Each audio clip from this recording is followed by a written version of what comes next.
Ouais, c'est une super satisfaction, surtout que la conférence de presse s'est très bien passée. J'ai trouvé qu'il y avait des messages forts qui avaient été passés. Donc c'est la concrétisation d'un long moment en fait, de négociation et c'est une forme de premier aboutissement pour nous. Pour nous, c'est fabuleux qu'on est très ému, qu'il ait fait ce choix, qu'il retrouve son frère. Bon, c'est une histoire qui est magnifique.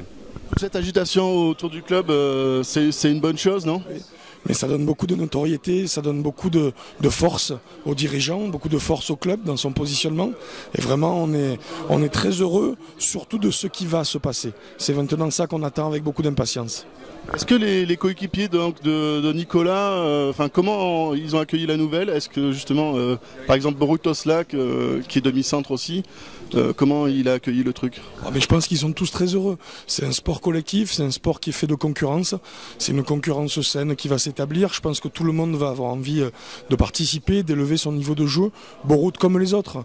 Nicolas, il peut jouer sur les 3 postes de la base arrière. Donc c'est un complément. Il vient prendre la place de personne en particulier.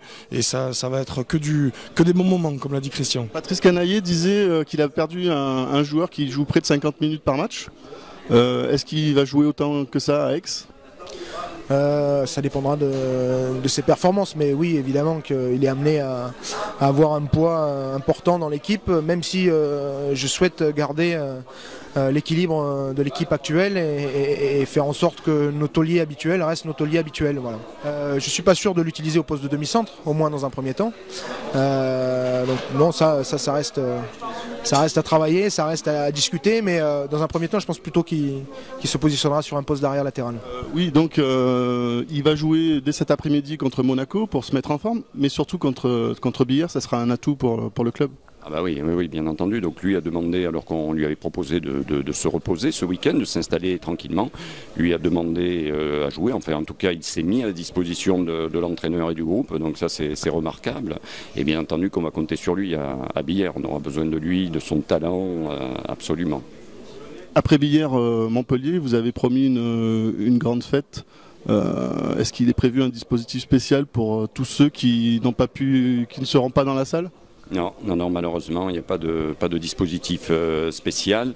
On espère que Canal+ va se décider au dernier moment à retransmettre cette rencontre, ce qui pourrait être la solution. Mais c'est vrai que ça fait plusieurs milliers de demandes qu'on refuse maintenant en quelques jours. C'est comme ça. Ça va évoluer. J'en suis persuadé qu'on aura prochainement un bel équipement, une belle salle. Bon, et donc après Nicolas Karabatic, est-ce qu'on peut attendre Didier Dinard quand il partira du PSG? Chaque chose en son temps. Là, on va d'abord savourer ce moment-là. Puis après, non, mais c'est vrai que votre question est pertinente. C'est que forcément, on va réfléchir à un avenir prochain et pourquoi pas essayer d'attirer une autre vedette du handball international. Oui, non, c'est une bonne idée, tiens. Merci beaucoup.